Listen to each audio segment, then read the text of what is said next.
खबर बहुत ही हौलनाक है, परेशान कुन है कि जी पाकिस्तान जो है वो तो इंडिया से जंग करने के जो हैं वो तैयारी में है और जवाब देने की तैयारी में कि जी हम जंग करेंगे। हम दूसरी तरफ हो ये रहा है कि उनके अपने कंट्री के अंदर बलूचिस्तान के ऊपर से उनका कंट्रोल खत्म हो गया और वहां पे कल्लात और कोलू पर बीएलए का कब्जा हो गया। मांगोचर पर पीएलए का कब्जा देखा जा रहा है। अब पीएलए और पाक आर्मी में जबरदस्त मुठभेड़ देखी गई। हमले में पाकिस्तान आर्मी को भारी नुकसान हुआ है। बलूचिस्तान के जिला कल्लात के इलाके मंगोचर में दहशतगर्दों ने रोड ब्लॉक करने की कोशिश की है। कलात में हाईवे पर बलूच ने कब्जा कर लिया है। हाईवे पर बीएलए ने चेक पॉइंट बना दिया है।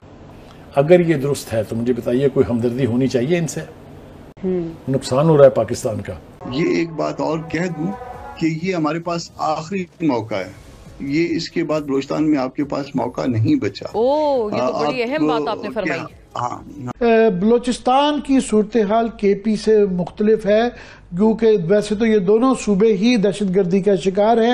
अब ये जो डेवलपमेंट हुआ है बलूचिस्तान में, जहां पर मंगोचर शहर पे पूरी तरह से कब्जा पा लिया है बलोच फ्रीडम फाइटर्स ने। ये मैं देख रहा हूँ, मैं सुन भी रहा हूँ, मैं देख भी रहा हूँ हिंदुस्तान को। हिंदुस्तान कर क्या रहा है लोगों के साथ, कर क्या रहा है कश्मीरियों के साथ। आप अपना गम छुपाने के लिए मेरे बलूचिस्तान का जिक्र क्यों कर रहे हैं? नमस्कार दोस्तों, चैनल पर आपका हार्दिक अभिनंदन है। दोस्तों, जम्मू एंड कश्मीर में हुए हृदय विदारक घटना में जो भी हमारे भाई शहीद हुए हैं उनको हम विनम्र श्रद्धांजलि देते हैं और ईश्वर से प्रार्थना करते हैं कि उन पुण्य आत्माओं को अपने श्री चरणों में स्थान दे। दोस्तों, जो भी ये जघन्य अपराध किए हैं, जो इंसान के रूप में जो भेड़िए हैं और उन्होंने जो ये अपराध को अंजाम दिया है, उनकी भी ज़िंदगी ज़्यादा इनकी बची नहीं है दोस्तों, क्योंकि इंडियन आर्मी उनको दुनिया के किसी भी कोने में छुपे हो चाहे क्यों ना हो, वहाँ से खींच कर मारेगी उनको, वहाँ से ढूंढ कर मारेगी उनको दोस्तों। अब दोस्तों, इंडिया ने अपने राफेल जेट्स और तीनों आर्मी को स्टैंड बाई पर रख दिया है पूरी प्रिपरेशन के साथ। तो इन कायर पाकिस्तानियों को अब डर सता रहा है कि इंडिया क्या करेगा, कितने लोगों को मारेगा, किस तरह से मारेगा। तो दोस्तों, आइए देखते हैं पाकिस्तानी कायर कह क्या रहे हैं। दोस्तों, इस दुख की घड़ी में हम सभी लोगों के साथ में हैं। जय हिंद। बलोच फ्रीडम फाइटर्स ने कलात डिस्ट्रिक्ट में जो मंगोचर सिटी है उसको पूरी तरह से अपने कब्जे में ले लिया है।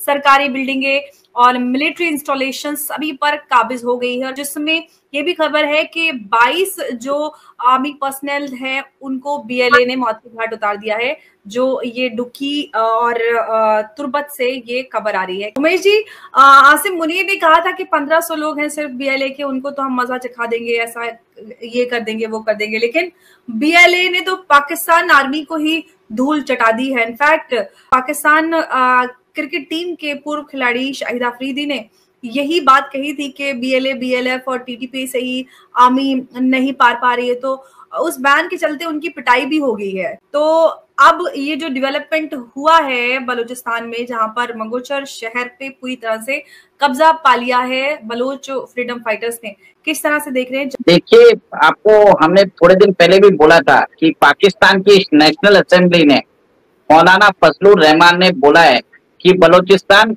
कुछ ही कदम दूर है अपने आप को एक इंडिपेंडेंस नेशन डिक्लेयर करने में।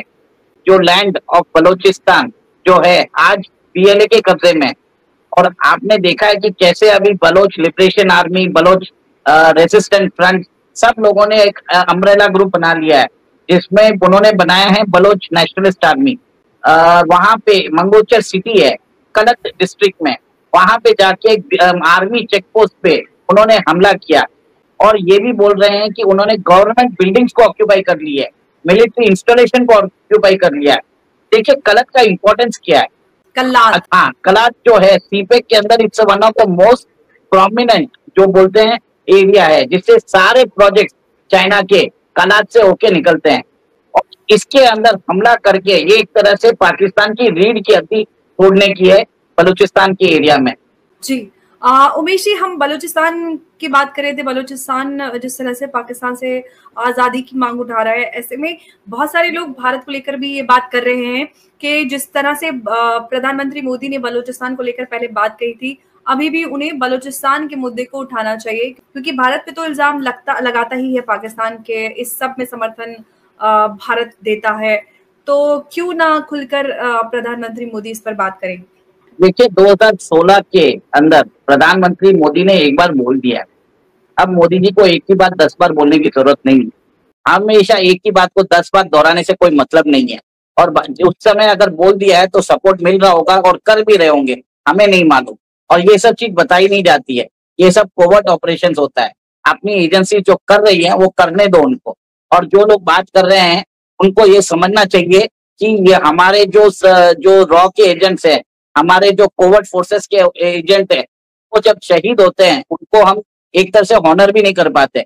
तो ये रिडिकुलस मांगे हैं, मत करिए। आपको उनके बारे में भी सोचना चाहिए, उनकी भी फैमिली होती है। सिर्फ आपके एंटरटेनमेंट के लिए हर वक्त हम आपको न्यूज सप्लाई नहीं कर सकते, ठीक है।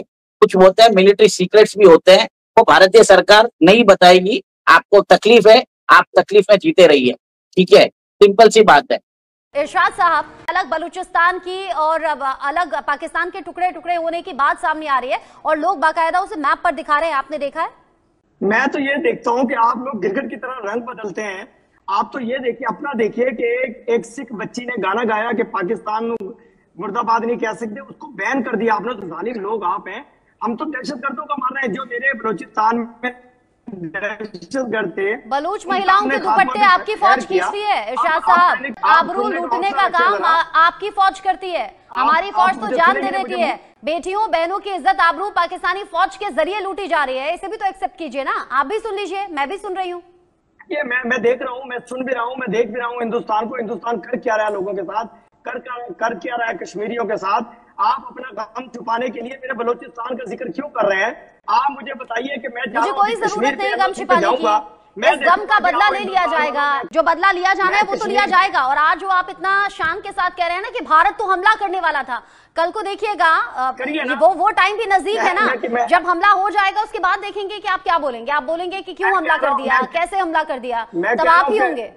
कश्मीर की तरफ जा रहा हूँ, मैं कश्मीर के रास्ते में हूँ। मैं एलओसी पे खड़ा होकर नारे तकबीर अल्लाहू अकबर लगाऊंगा। अगर आप लोगों की औकात हो तो मुझे गोली मारिएगा। वहां कुछ दिन लोग हैं, आप क्या मुकाबला करेंगे? आप बताएंगे बुजुर्ग कौन होता है? सुनिए इरशाद अहमद, सॉरी टू से, यहाँ कोई धर्म के आधार पर भेदभाव नहीं होता। इतना निम्न स्तर की सोच जो है ना वो पाकिस्तान की है। ये पाकिस्तान में होता है, अल्पसंख्यकों को उठा लिया जाता है, उन्हें जबरन धर्म परिवर्तन के लिए कहा जाता है। बच्चियों की जो शादी है, निकाह है, वो अधेड़ उम्र के लोगों के साथ कर ली जाती है, उनकी इज्जत आबरू लूटी जाती है। ये आपके मुल्क में होता है, वहां ऐसा होता है। हिंदुओं के साथ में जो हो रहा है और हिंदुओं की आबादी कैसे हर साल के साथ में वहां पर घट रही है, सिर्फ चुनिंदा हिंदू बच गए हैं। आंकड़ों पर बात कीजिए ना, ये हवाई बात करने से क्या होगा?